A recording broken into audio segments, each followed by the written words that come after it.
I've been seeing and hearing a lot of noise over the past few days about Carson Wentz. And in case you guys have been living with your head in the sand, over the weekend, the Eagles traded Carson Wentz to the Colts. Now, if you've been following this channel a while, then this came as no surprise to you because we have been saying that this was going to happen since November. Some of the things that I've been seeing the past few days is just kind of perplexing to me. People claiming that Carson Wentz was a bust for the Eagles. Reports coming out of the front office in Philadelphia that the Eagles didn't feel like Carson Wentz could handle hard coaching. I made a video last summer saying that people needed to give more respect to Carson Wentz. Dude is no doubt a polarizing quarterback. There have been reports for a few years now that he wasn't the most popular player in the locker room in Philadelphia, which is a big concern when you are the franchise quarterback. If you're a wide receiver, you can afford not to get along with everybody. But when you're the franchise quarterback, the leader of the team, it is imperative that you have the respect of everyone in the locker room. I have always been a staunch defender of Carson Wentz because I don't feel like he was set up for success in Philadelphia. I don't think he was given a fair shot. He was in the MVP conversation back in 2017.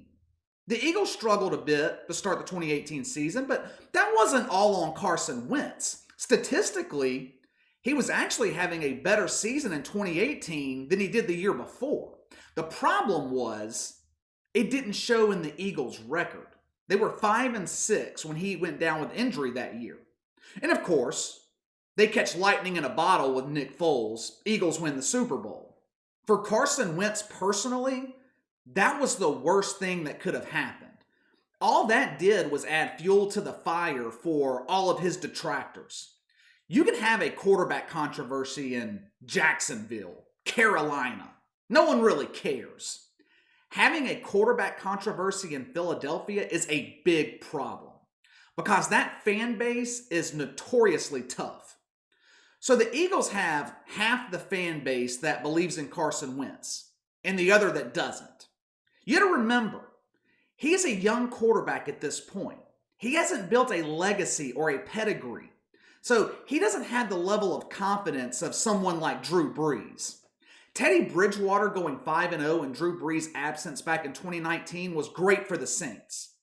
But there was never any question as to who was the man in New Orleans.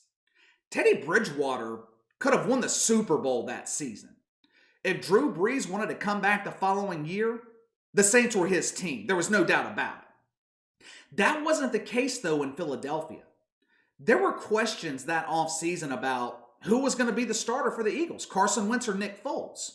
And the Eagles, I thought, did the right thing. They give Carson Wentz an extension, trade Nick Foles to Jacksonville.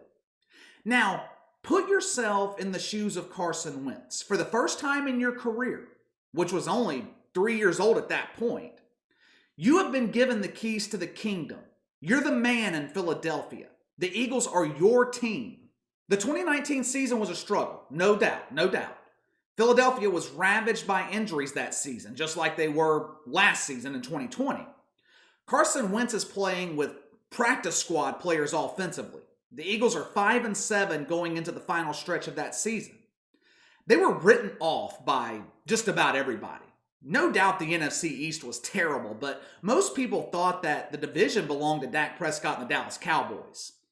And what does Carson Wentz do? With a roster of practice squad players around him, he closes out the season undefeated. Eagles go 4-0.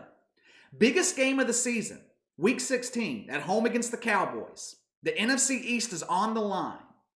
Carson Wentz goes out and completely outplays Dak Prescott. Completes damn near 78% of his passes, 319 yards. More importantly, 0 turnovers. He gets Philadelphia the NFC East Division title. Home playoff game. Ends the season 9-7. Now, of course, they lose in the wild card round of the playoffs, but they weren't even supposed to be there. Carson Wentz left that game in the first quarter with a concussion. Who knows what would have happened had Jadeveon Clowney not smashed him with a helmet-to-helmet hit that knocked him out of the game. So Carson Wentz leads his team of misfits, honestly, to the playoffs. And how do the Eagles repay him? How do they reward him for carrying that team to the playoffs? They go out and draft Jalen Hurts in the second round. But don't worry, Carson. You're our guy. We need a backup quarterback. That's all this is. Yeah, right. You don't draft a quarterback in the first or the second round with the intention of him being your backup. Jalen Hurts was Carson Wentz insurance. Because even after all that he had accomplished, the truth is, the Eagles did not believe in Carson Wentz. Drafting Jalen Hurts completely killed any confidence that he had. Some of you guys think that he should have been able to get over it, but we all handle things differently.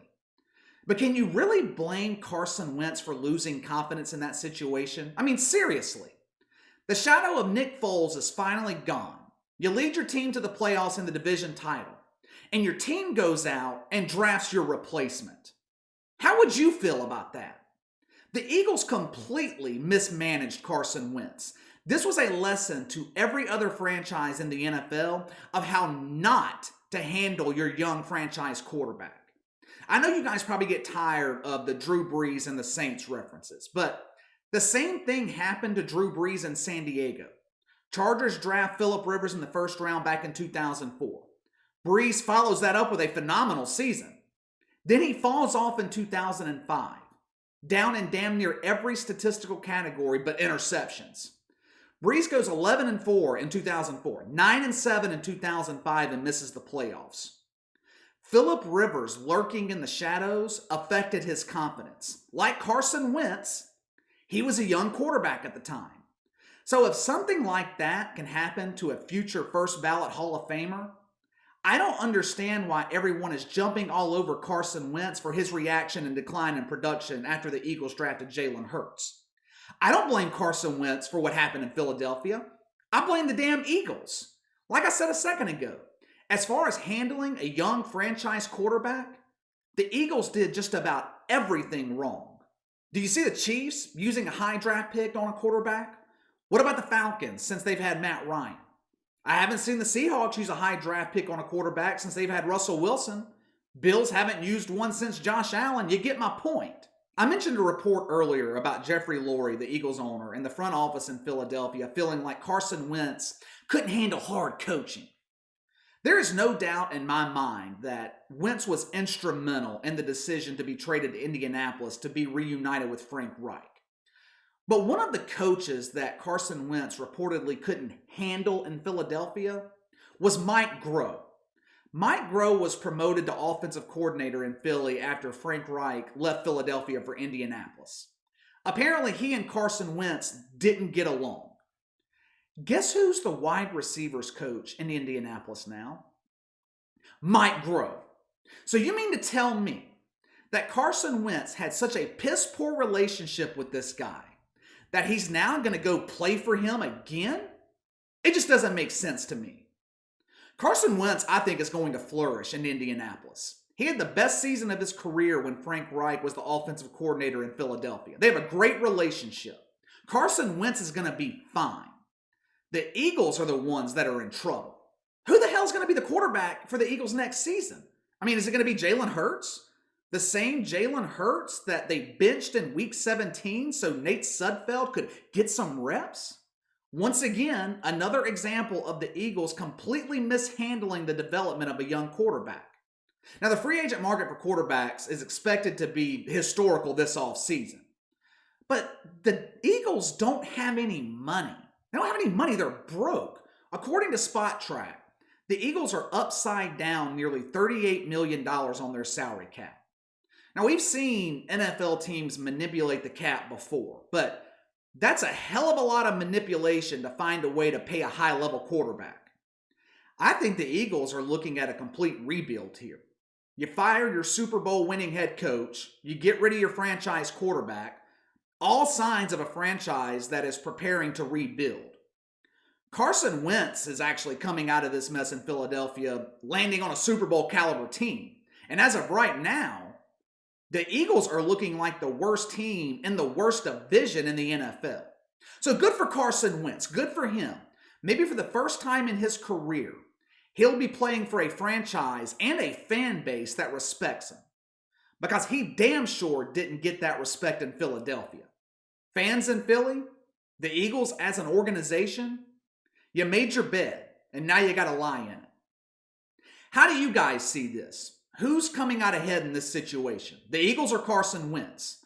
Do you agree that Carson Wentz never really was respected in Philadelphia? Or do you side with the Eagles? He couldn't handle hard coaching. Maybe he was a prima donna. Let me know your thoughts. Make sure to like and subscribe. Click the notification bell to receive all notifications from the channel. Best way to contact me is by email at btlkc84@gmail.com, KC_BTL84 on Twitter. I'll see you guys next time.